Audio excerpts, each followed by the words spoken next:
Pois é, a lei Magnitsky ela não é brincadeira. Dessa vez, o Donald Trump pegou o ministro Alexandre de Moraes de jeito, a lei Magnitsky pegou ele de jeito e acabou de cair, né? Acabou de sair fora o sistema eletrônico do próprio escritório de advocacia do ministro Supremo Alexandre de Moraes. Eu imagino que nesse horário ele deve estar possesso, revoltado, mas essa pressão do Donald Trump aí. Vamos entender do que se trata, vamos ver o que foi que aconteceu em relação ao ministro Supremo Alexandre de Moraes. Já vou trazer para a sua tela aqui, tem uma manifestação do Jeffrey Schickini sobre isso. A gente vai falar também, né, da possibilidade do Bolsonaro topar agora, não mais a anistia geral ampla e restrita, mas a redução das penas, de forma que ele topa ficar algum tempo em prisão domiciliar para não ser indicado para Papuda. No último editorial, a gente falou justamente sobre isso aí, sobre a questão do Papuda, tá? Vamos falar também sobre uma traição que deixou os petistas revoltados, né? O petista, o Jacques Wagner, que eu acho coerente alguns posicionamentos dele quando ele está contra o próprio PT, tá? Ele andou indo a favor da lei da dosimetria. Nós vamos falar sobre isso aqui, tá? Então sejam todos bem-vindos, é um prazer enorme estar aqui com você. Você que nos acompanha há algum tempo aí, muito obrigado pela confiança. Você que chegou agora no canal, cogita se inscrever no canal, aqui você vai pegar informação sempre de relevância, informação que a gente sempre averigua antes de trazer todo o conteúdo para você aqui, tá bom? Bora para cima, vamos entender o que está acontecendo. Não esquece de se inscrever, curtir, compartilhar e vamos de matéria, vamos entender o que aconteceu contra o Alexandre de Moraes e a lei Magnitsky aí. Vamos lá, pessoal. Olha essa aqui. Urgente. Site do casal Magnitsky derrubado. É o efeito Magnitsky? Essa publicação foi feita pelo Marco Antônio Costa, né, que é o Superman aí. O Jeffrey Schickini também fez uma análise. E sim, o site do escritório de advocacia do ministro do Supremo Alexandre de Moraes, assim como também do escritório de advocacia, né, que é com a Viviane Barcia, a esposa dele, caíram. Dá uma olhada aqui, o Jeffrey Schickini falando sobre isso. Eita, olha só isso daí, gente. O site do escritório da esposa do Moraes saiu do ar. Efeito Magnitsky. Este é um dos efeitos da lei Magnitsky. Por quê? Porque o site do escritório estava hospedado em servidor americano da Amazon. Lei Magnitsky. Um sancionado não pode ser cliente de empresa americana ou de empresa que atue nos Estados Unidos. Olha só. E caiu também o site do Instituto Lex. O instituto que está em nome da esposa de Moraes. Gente, perde conta bancária, perde cartão de crédito. Os prejuízos são imensos. Agora, se você quiser saber mais sobre esse assunto, estar atualizado, eu te indico a Gazeta do Povo. Olha só, gente, essa super promoção que a Gazeta lançou aos meus seguidores. R$ 4,90 por mês. É imperdível. Gazeta do Povo tem o meu respeito, por isso que eu estou indicando, porque não recebe Pix do governo. Isso não tem preço, né? Se não recebe Pix do governo, óbvio que tem meu apoio, porque aqui tem informação sem máscara, não tem informação manipulada. E lá já tem mais informações sobre tudo isso que está acontecendo, então se mantenha atualizado, se inscreva como eu na Gazeta do Povo. É isso aí, pessoal. Então, Gazeta do Povo sempre parceira nossa aqui do canal também. Vamos lá. Vamos falar agora da questão da prisão do Bolsonaro, né? Aliados avaliam que o Bolsonaro toparia redução de penas com garantia de domiciliar. O que seria a possibilidade do Bolsonaro topar uma redução de pena, né? Segundo alguns aliados do Bolsonaro, ou seja, figuras próximas que ficam ali no entorno, né, são deputados, senadores, eles disseram que o Bolsonaro toparia, tá? Estaria de acordo com um projeto de redução das penas. Segundo eles, o Bolsonaro já sinalizou nesse sentido. Mas o Bolsonaro sinalizou no sentido que, desde que houvesse a garantia da manutenção da prisão domiciliar. Ou seja, o Bolsonaro ficaria em prisão domiciliar e em momento algum ele seria destinado para a Papuda. Bolsonaro está certo. Bolsonaro na Papuda é sentença de morte certa, na cidade de saúde que ele está. Tanto é que eu fiz um editorial para vocês, né, onde eu citei uma matéria lá do Paulo Capelli, onde ele dizia o seguinte: olha, o Bolsonaro não vai para a Papuda. O STF não vai ter coragem de mandar o Bolsonaro para a Papuda. Ele está doente. E se o Bolsonaro morre na Papuda por causa do STF, primeiro é que ele vira Marte. Segunda, que não se sabe a reação do povo, né? Ó, esses aliados do Bolsonaro dizem que o ex-presidente está fragilizado e quer evitar ao máximo ainda para um regime fechado dentro do presídio. O Bolsonaro sabe que ele já não tem mais aquele tempo de vida graças a um presentinho que a esquerda deu para ele bem no bucho do Bolsonaro, né? Ou seja, são radicais. A orientação do PL ainda tem sido a de continuar buscando uma anistia ampla, geral e restrita, até porque o Bolsonaro é o plano A, mas cada vez fica mais difícil apostar numa pauta como essa.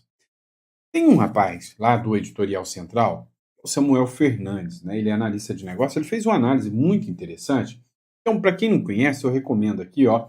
Inclusive, foi ele que está me ajudando, né, com essa questão de criar o aplicativo. O cara é muito, muito bom, né?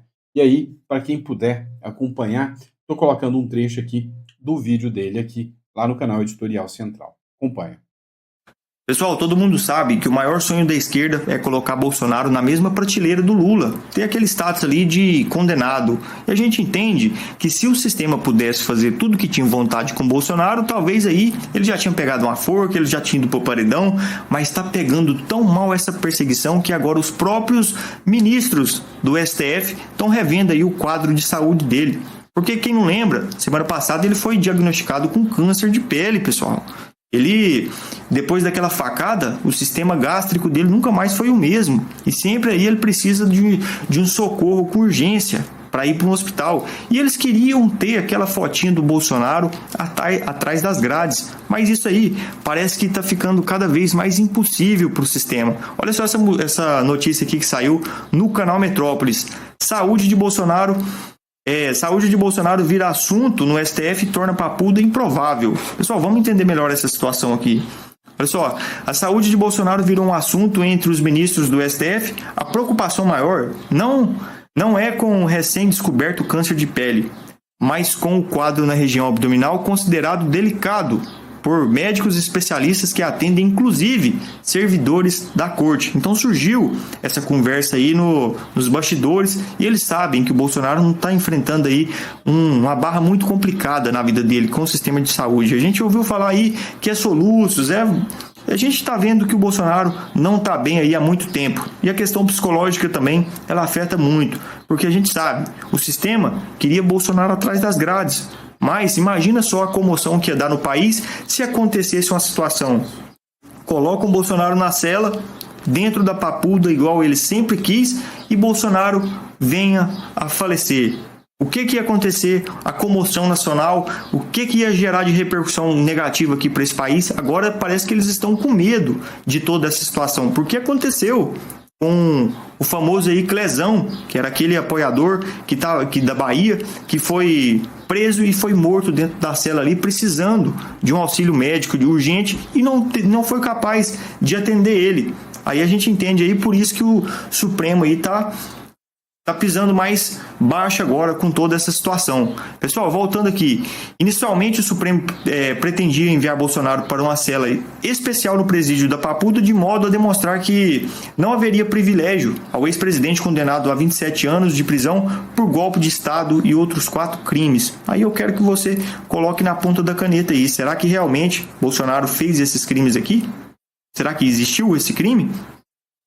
Pessoal, o local que o ex-presidente cumprirá a pena devido à condenação ainda será definido, apenas após a apreciação dos recursos e trânsito em julgado da ação penal sobre o golpe de Estado. Pessoal, então foi essa notícia. A gente deu o nosso ponto de vista. Se você gostou, deixa o seu like, já comenta aí, ajuda o nosso canal a bater a nossa meta. Tamo junto, até o próximo vídeo. Pessoal, todo mundo sabe. Esse foi o Samuel Fernandes, tá? Pessoal, segue lá o editorial central para quem gostou do conteúdo. Mas a grande realidade que fica escancarada aqui é justamente isso, né? Ou seja, o Supremo Tribunal Federal entendeu que Bolsonaro morto, ele é mais perigoso do que ele neutralizado dentro de casa. E o Bolsonaro é ser humano. Ele não quer ir para a cadeia, mas também não quer se afastar da sua família. E agora, cá entre nós, se você é apoiador do Bolsonaro, querer que o Bolsonaro encare essa, peite o STF e vá para a cadeia para pagar de machão, cá entre nós, você não entendeu, foi nada da regra do jogo, né? Bolsonaro está fragilizado, Bolsonaro não está bem de saúde, Bolsonaro sabe que são os últimos dias de vida dele, se depender do sistema vai ser preso ou vai ser do lado da família. Eu, no lugar do Bolsonaro, se eu fosse vítima de tudo isso, eu duvido que eu ia agir diferente e sim, provavelmente vai sair um acordo aqui. Isso aí é inevitável acreditar nisso. Bom? Pessoal, vamos falar disso aqui. O pessoal da esquerda está detonando o Jacques Wagner, chamando ele de traidor, o grande traidor do PT. Por quê? Porque ele divergiu do restante do PT e disse que apoia sim reduzir as penas do 8 de janeiro para mandar todo mundo para casa. Ele não apoia a anistia, mas ele apoia a dosimetria. Já é uma diferença, porque o PT quer paredão para quem foi no 8 de janeiro e para o próprio Bolsonaro. Dá uma olhada na fala dele e você me diz se foi coerente, se não foi coerente, aí você me dá a sua opinião. Olha, não se trata aqui de ceder ou não ceder, se trata aqui de achar razoável ou não. Eu sempre disse que eu acho razoável, porque, repare, é o Código Penal. No Código Penal está estabelecida a pena para cada crime. E tem um crime para golpe de Estado, tem um crime para afronta à democracia, tem um crime para balbúrdia, tumulto, como foi feito lá no 8 de janeiro. Eu acho que o Congresso pode se debruçar sobre ele e dizer, olha, eu acho que está de menos ou está de mais, vou aumentar ou vou reduzir. Eu não vejo nenhuma afronta. A discussão que vai ter é se esta mudança, que está está na Câmara dos Deputados para ser apresentado o relatório pelo deputado Paulinho da Força, se essa mudança vale ou não vale para quem está lá. Eu quero dizer que quando a gente estava discutindo e resistindo àquela volúpia da anistia que o pessoal, os fanáticos do ex-presidente defendiam, essa foi uma medida de resistência. Não, vamos folgar um pouco a mão para o que eu chamo de massa de manobra, para os bagrinhos, e vamos concentrar o peso da punição naqueles que têm que ser mais violentamente punidos. Quem é? Quem pensou em matar presidente, vice-presidente, presidente do TSE? Quem pensou em derrubar uma eleição legítima, como foi a do presidente Lula e do vice-Alckmin? Quem fez aquela baderna? Quem financiou a baderna, a bagunça? Não é para a gente brincar. Não é pouca coisa, gente. Depredaram o Palácio do Planalto, depredaram o Congresso Nacional, rasgaram tapeçarias e quadros lá de um valor imenso, que foi presente de outras nações para a gente, como aquele exemplo que ficou mais clássico do relógio. Aí, não, tudo bem. Eu acho que não, tudo bem. É óbvio que quem foi lá quebrar, para mim, a maioria são, desculpe o termo, mas são os bobos da corte. Que alguém pagou uma diária, pagou hotel, botou um, vamos lá, defender o nosso presidente. Essa moçada ficou na arquibancada. Não foi com os caras lá embaixo quebrar. E depois ainda teve um que disse, não, quem quebrou tem que ser punido. Quem não quebrou, não. Eu disse, epa, cara, pálida, você estimula todo mundo a ir quebrar. Os caras vão lá e quebram. Aí você diz que eles é que tem que pagar? Não. Eles têm que pagar também. Vem cá, você entendeu o que ele acabou de dizer aqui? Que algumas pessoas foram só levadas aí, não tinha interesse em fazer nada, não tinha o dolo, e que mesmo assim tem que pagar, tem que ser condenadas. Eu ainda falo, não é? Para mim, não é anistia, é anulação total desses processos que são uma cinte com todos os direitos humanos, é uma cinte total, né, com o Estado Democrático de Direito. Por falar em assinte, vamos acompanhar essa matéria aqui. China amplia repressão ao cristianismo e veta evangelização juvenil. Olha isso. A China implementou um conjunto de novas regras e regulamentações que amplia uma proibição de conteúdos religiosos online, atingindo práticas como de ensino online, de lições bíblicas para crianças e a formação de grupos e jovens. Olha isso. De acordo com a revista de direitos religiosos Bitwinter, os artigos divulgados pela Administração Nacional de Assuntos Religiosos da China, na última segunda-feira, representam um endurecimento significativo em relação ao controle e da prática religiosa no ambiente digital. Se tem uma coisa que a gente sabe que o comunista não gosta, é de religião, né? A religião faz as pessoas pensarem, fazem as pessoas serem mais livres, fazem as pessoas terem princípios. Isso aí não agrada a turma do sistema. Vamos lá, pessoal. Moraes libera redes de Carla Zambelli e impõe multa em caso de post de ódio. Tá? Dá uma olhada nisso aí. Seria a pressão Magnitsky, o efeito Magnitsky já? A Carla, que está presa na Itália, já tem quase um mês, né, se eu não me engano, o Moraes, ele determinou a revogação do bloqueio de perfis e canais das contas da Zambelli, que tinham sido bloqueados, né? Assim como de várias outras pessoas no Brasil tiveram aí bloqueios, o que para mim é uma cinte, é um disparate, né? O que tem a ver tirar a liberdade da pessoa se manifestar. Se a pessoa se manifestou e cometeu crime, ela vai pagar por aquele crime.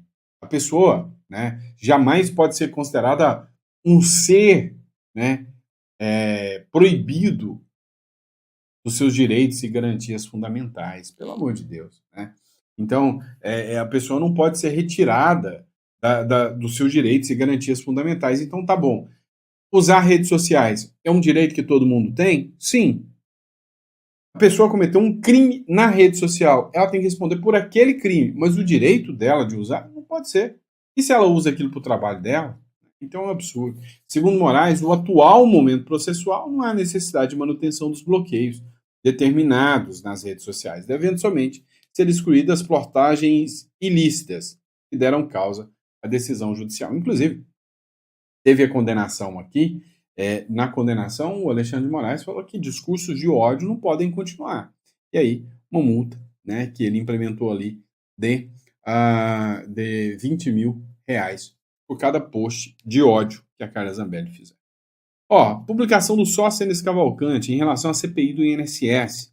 Agora, a Gleisi Hoffmann entra na mira como suspeita do escândalo do INSS, é o que publicou o Sóstenes Cavalcante, é o texto do Sóstenes Cavalcante.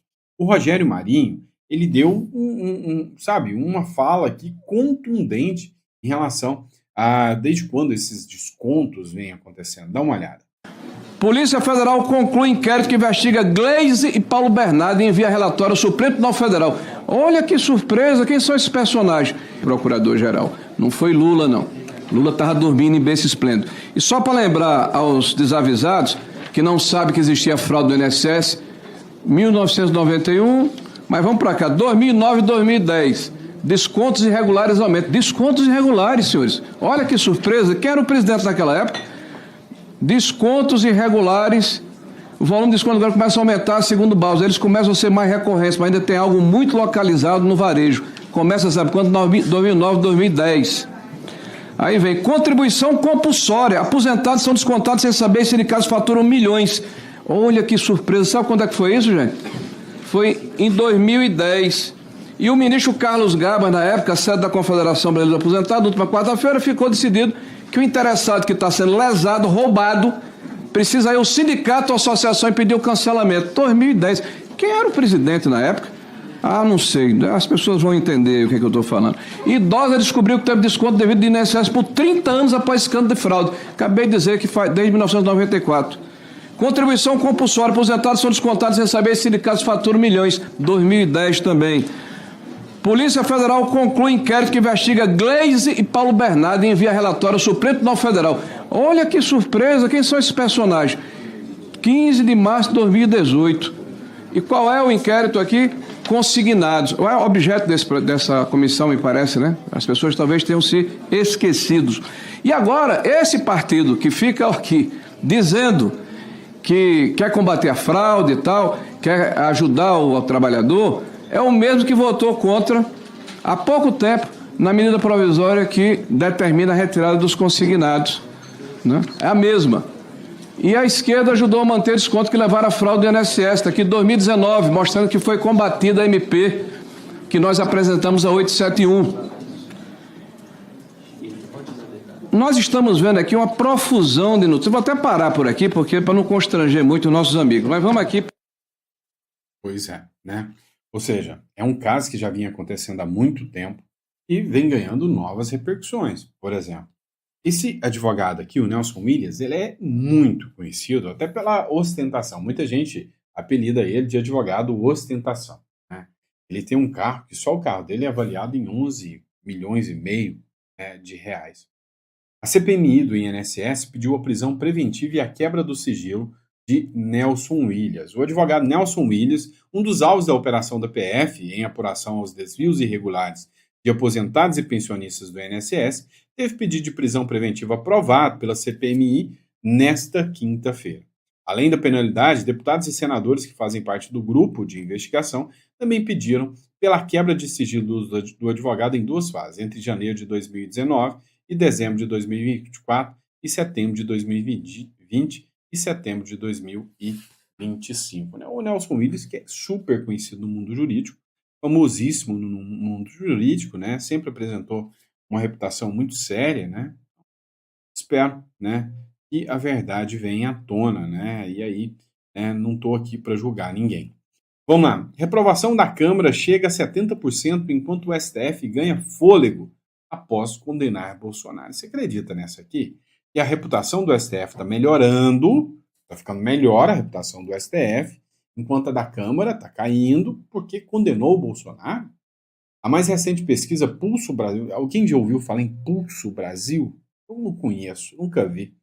PESP, né? Divulgada nesta quinta-feira, revela um cenário de desgaste acentuado do Congresso Nacional frente à opinião pública, enquanto o Supremo Tribunal Federal registra uma recuperação de imagem após o julgamento do ex-presidente Jair Bolsonaro e de aliados pela tentativa do golpe de Estado.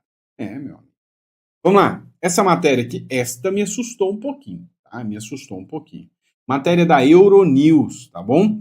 Meloni, que é a primeira ministra da Itália, direita, tá? Pessoa de direita, na ONU, criticou Israel por cruzar o limite, ou seja, disse que Israel está passando dos limites e começa a cometer crimes de guerra. Isso chamou a atenção, isso foi um impacto, né, para a comunidade internacional, porque geralmente, né, hoje, a maioria cita o direito de Gaza a se defender. Por exemplo, ontem, o presidente do Paraguai, na ONU, ao mencionar, né, fazer o seu discurso, ele falou que o Paraguai dá todo o apoio a Israel, que Israel tem o direito de autodefender-se. E o que Israel está fazendo é autodefesa. A primeira-ministra da Itália, Giorgia Meloni, interviu ante a Assembleia Geral da ONU para pedir uma reforma da organização e comentar a invasão russa da Ucrânia. Afirmou que Israel cruzou um certo limite em Gaza, com uma reação desproporcional, ainda que a culpa seja do Hamas, né, de iniciar a guerra. Pois é. Vamos lá, partindo para o próximo agora, vamos diretão, né? Se vocês estiverem gostando desse formato diretão, vocês me avisam. Lascou-se, né? Lascou-se de vez. O preço do café vai subir 15% e jornalistas ficam em choque. O preço do café vai subir 15% e jornalistas ficam em choque. Pois é. Escuta só isso aqui. A Clauson Dutra tem mais informações sobre o preço do café, que já está caro. Vai aumentar mais, Clauson? Vai, Débora. Os cafés tradicional e extra forte podem chegar a custar até R$40 nas próximas semanas, após um reajuste de 10% a 15% anunciado pela Associação Brasileira da Indústria de Café. Atualmente, os preços de cafés de 500 gramas variam entre R$33 e R$35 nos supermercados, dependendo da marca. Com o aumento, o valor pode subir até R$5 por pacote, dependendo do ponto de venda e do percentual de aumento aplicado. O reajuste ocorre após 2 meses consecutivos de queda nos preços, apesar da inflação do café medida pelo IBGE ser de quase 40% no acumulado do ano. 40% de aumento do café. Caramba, né? Caramba. Vamos lá, pessoal. Essa aqui tá dando o que falar. Bolsonaro fecha apoio a Tarcísio para a eleição presidencial. Acordo foi fechado com líderes do União Brasil e PP. A única dúvida é quando o anúncio será feito. Isto aqui, segundo o Flávio Bolsonaro, é fake news. Isso, meu amigo, é uma bela de uma mentira, né? Olha só, Bolsonaro fecha apoio a Tarcísio para a eleição. Isto é uma fake news. O Flávio Bolsonaro escreveu o seguinte: acabei de sair da casa do presidente Bolsonaro e a matéria ao lado, obviamente, é mentirosa. Aviso aos navegantes de que Tarcísio, além de amigo, é uma pessoa preparadíssima, competente e não precisa ficar provando nada a ninguém toda hora, em especial sobre sua lealdade ao Bolsonaro. Não conseguirão separá-lo de Bolsonaro e tenham uma convicção de que estaremos juntos em 2026, para desespero da extrema-esquerda, que deve morrer de inveja de não ter um Tarcísio em seus quadros. Estamos juntos, Tarcisão. Cara, o que a gente precisa falar sobre isso aqui? 2 pontos. Primeiro, que o Tarcísio, né, já deu um recado de que ele pretende, né, ficar como candidato ao governo, tá? Ao governo. E provavelmente ele não vai querer arriscar, né, para não vai querer arriscar para a presidência da República. Inclusive, ele vai ter um encontro na segunda-feira com o Bolsonaro, é o que dizem os aliados, matéria do Metrópolis. O que eu não acredito muito, tá? Eu não acredito muito, não. Acho que o Tarcísio não vai jogar os pontos ainda, não, tá? Eu duvido muito. Agora, que esta publicação do Flávio Bolsonaro foi um cutucão no Eduardo Bolsonaro, foi. Tá? Foi uma rusguinha entre irmãos. Hoje eu vi um vídeo da Sadi. A Andréa Sadi falou o seguinte: olha, presta atenção. O Bolsonaro vai topar fechar o acordo com o STF, sim, para que ele fique em prisão domiciliar.